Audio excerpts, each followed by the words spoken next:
Rome fed 1 million people.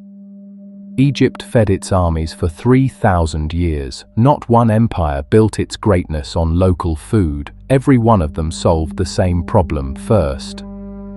How do you feed millions of people across distance and time? The answer was never farming. It was always systems. Egypt did not survive the desert.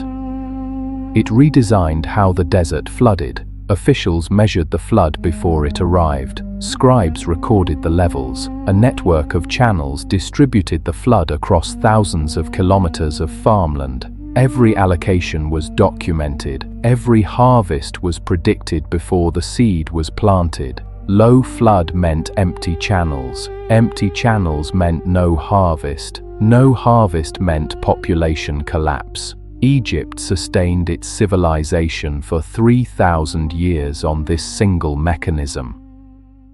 Babylon faced the same problem as Egypt. Different geography, same logic. Canals converted the Tigris and Euphrates into a distribution network across thousands of square kilometers. Every farmer received an allocation. Every allocation was recorded. Every record tied a farmer to the state. Control the canal and you controlled who ate. Control who ate and you controlled everything else.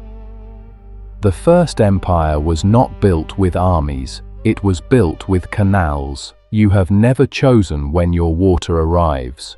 You have never built the supply chain that feeds you. Someone allocated that before you were born. Rome fed 1 million people in a city with no farmland. Every year a fleet of grain ships sailed from Alexandria to Ostia. The fleet carried enough grain to feed Rome for a year. Every year, without fail, from ship to warehouse to citizen, the system moved grain across the empire without breaking. Miss 1 year of the grain fleet, the city riots, the emperor falls. Egypt, Sicily, Sardinia. 3 grain sources feeding one city through one coordinated fleet system.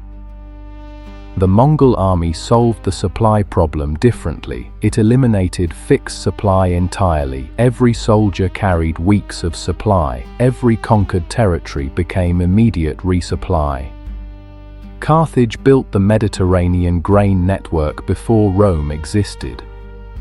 When Rome destroyed Carthage, it did not build a new supply network. It took over the one Carthage had already built. The Ottoman Empire lasted 600 years in part because of its grain warehouses. Grain fleets from Egypt, the Black Sea, and the Balkans filled the warehouses simultaneously. Every siege that should have starved Constantinople ran out of time before the warehouses ran out of grain. The Ottomans stored supply before the crisis arrived. That is still how every surviving system works. 5 civilizations, 5 different mechanisms, one identical problem. The technology changed. The logic of moving supply from source to population never did. Every government that maintains strategic reserves is operating Ottoman logic with modern infrastructure. Civilizations do not rise because of their armies or their monuments. They rise because someone solved the supply problem before the population outgrew local food. Every empire in this video fed itself on grain. The grain changed. The mechanism of controlling it never did. Every city you have ever lived in sits at the end of a supply chain someone else built. That chain is older than you know.